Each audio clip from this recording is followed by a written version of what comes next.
To different minds, the same world is a hell and a heaven. Hi, I'm Slawek Polinski, and thank you for joining me. What the 19th century poet Ralph Waldo Emerson meant by this statement is life situations and life itself can be perceived entirely different by two separate individuals. Your life is how you perceive it to be, and your perception at any given moment is highly influenced by your attitude.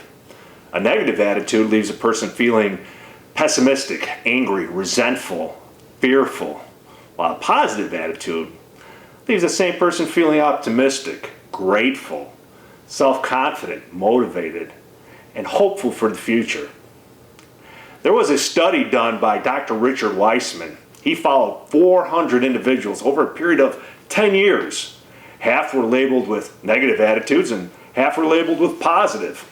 What he discovered was that the individuals who exhibited a positive mental attitude on a consistent basis, well, they were more than 33 times likely to succeed at any of their endeavors. So, if a positive mental attitude is a key to not only happiness but also success, how does a person adjust their attitude to a positive one? Well, what I'm going to share with you today are 3 steps that will allow you to do just that. They'll allow you to develop a positive and maintain a positive mental attitude so that you can begin to enjoy more possibilities and opportunities in your life. The 3 steps are: choose your friends wisely, shut off the TV, express the attitude for gratitude. So let's begin with step number 1. What do I actually mean by choose your friends wisely? Well, success philosopher Jim Rohn nailed this concept when he said, "You are the average of the 5 people you spend most of your time with." What he means by this is, if you make a habit out of hanging out with the complainers and gossipers at work, well, chances are you're going to be a complainer and gossiper too. But if you make a conscious effort to associate with the optimistic people, the type of people who look for opportunities in situations instead of those obstacles, and have a positive outlook on life, well, those are the traits and attitudes you'll pick up as well. The key is to surround yourself with people you would like to be like, people you admire. That leads us to step number 2 of developing a positive mental attitude, and it deals with something many people have a very strong connection with. That's the television.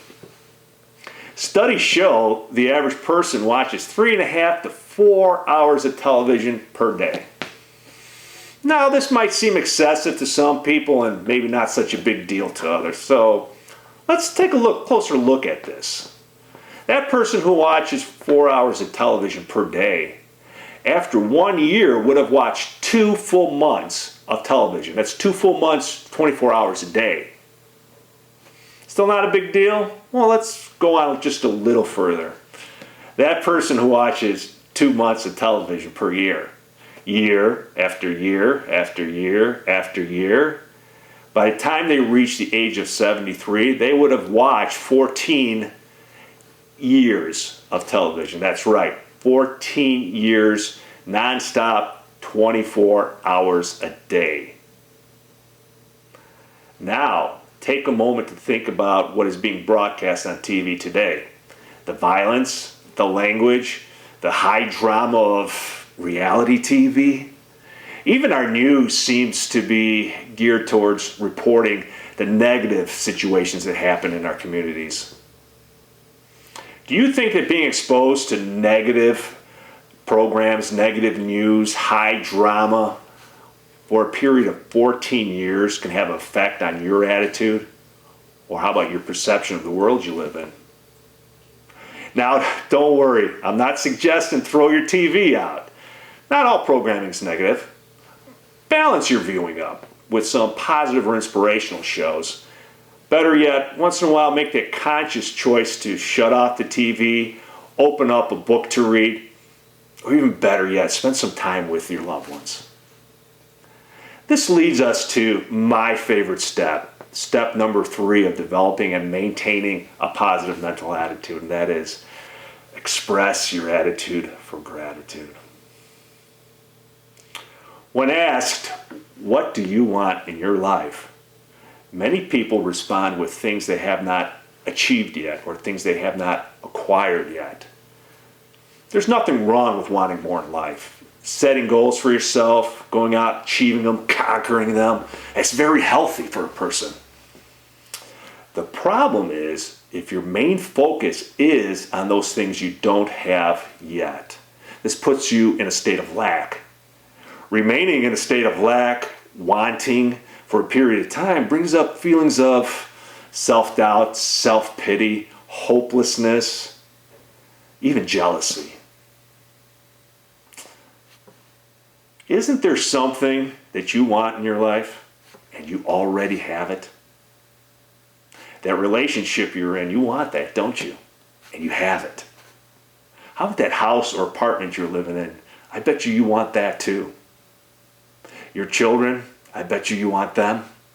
Well, most of the time you want them, and you have them. You have them right now. See, when you adjust your focus to the things that you want in life and you already have, it creates a shift in the mind. It leaves you feeling with a sense of accomplishment, gratitude, personal power, success. So let's review. What were the 3 steps of developing and maintaining a positive mental attitude? Well, number 1, choose your friends wisely. Surround yourself with positive-minded people. Number 2, shut off the TV, or at least be conscious of what you're watching and how much you are watching. And number 3, express that attitude for gratitude. Be aware of and thankful for the blessings you already have in your life. One of my favorite motivational speakers, Zig Ziglar, covered the topic of positive mental attitude, and I think he said it perfectly. He said, having a positive mental attitude doesn't mean that you could go out and just do anything, but it will allow you to do everything better than a negative attitude will. I'm Slawek Polinski. Thank you again, and remember, you were created for great things.